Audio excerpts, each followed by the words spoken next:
Tremulok. Okay, so this is gonna be a video that might be annoying to like anti-theists, some atheists, and pretty much most uneducated people. Okay, as you can probably tell by what I'm thinking of naming the movie, it's nearly impossible to criticize Hinduism as an entirety. Okay, so now why do I say that?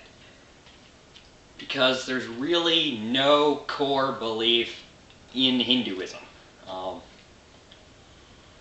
The phrase Hindus believe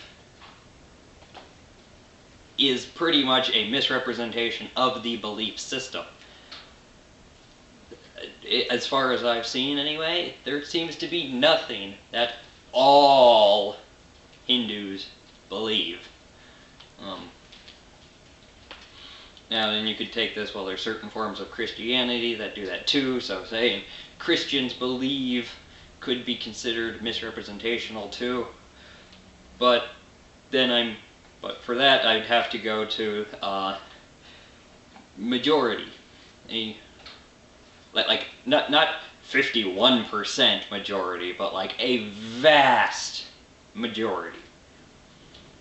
Like, I'm gonna make up a number, but like 95 to 98% is a vast majority. From what I've seen, Hindus don't even seem to fall into that category for beliefs.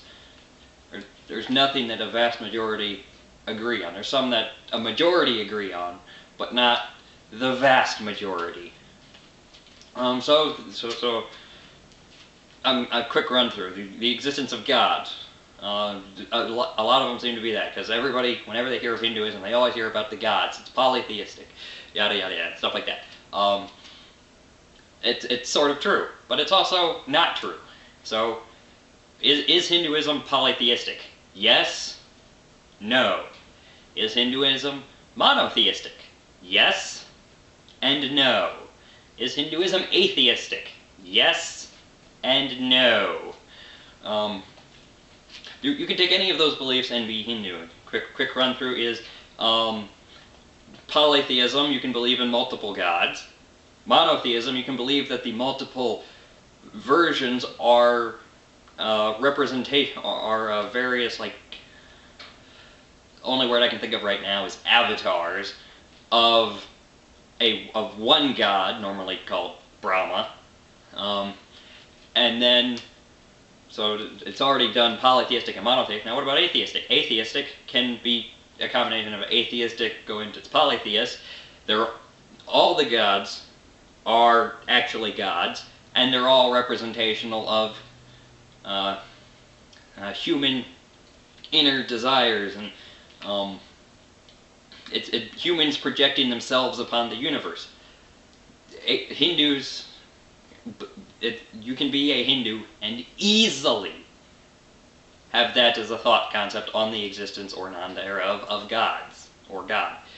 And then for monotheistic, it's the same thing, but that one is the same general idea. So you can be a polytheistic Hindu, perfectly fine.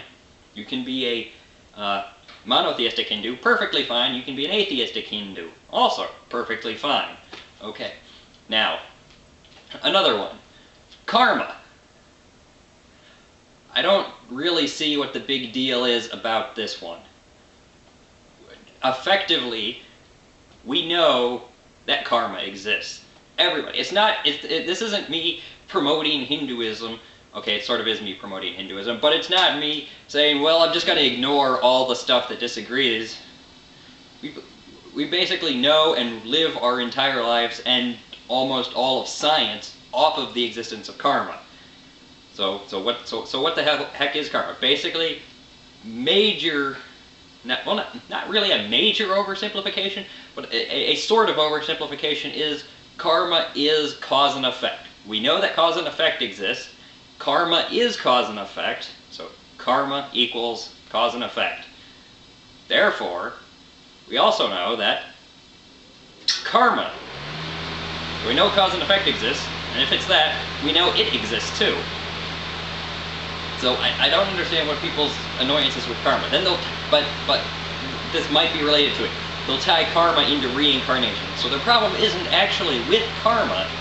The problem is more along the lines of reincarnation.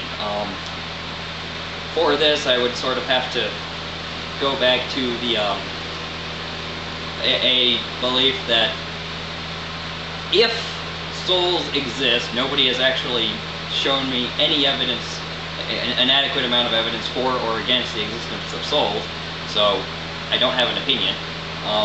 If souls exist, that is the, as far as I can think of, it's the only scientific explanation for what would happen to a soul, reincarnation. Now, let's say if souls don't exist, what would happen to Hinduism? Not really much. It'd still be the same. Their belief in reincarnation would go away, but that's about it. The caste system actually, yeah, not all that much would happen with Hinduism, but I haven't actually really thought about what would happen if reincarnation was disproved for that. But a disproof in reincarnation, like in Hinduism, like in Buddhism, won't show that the religion itself is wrong. So where do I get that from? Basically, it's taken out of a conversation between the Dalai Lama and Carl Sagan. I don't remember exact quotes, but it's close enough to Carl Sagan asked the Dalai Lama, well, what would happen if we could actually disprove reincarnation? What would that happen to Hindu beliefs? Or something like that. And the Dalai Lama's response was, well, we'd get the word out to the Buddhists that reincarnation didn't occur. Ooh. It wouldn't hurt the beliefs of the religion at all. Okay, it would hurt one belief of the religion, but it wouldn't do anything to any of the other beliefs. So yeah, basically that's my biggest thing about it is all the main arguments that people seem to have against Hinduism are based on a literal, literally not knowing enough about the subject. Am I saying it's 100% impossible to criticize Hinduism or Buddhism or various other religions? No, because it's perfectly possible. Now, I can't think of a valid criticism of Hinduism, but I am attempting to actually think of some. Now as part of, as later and previously.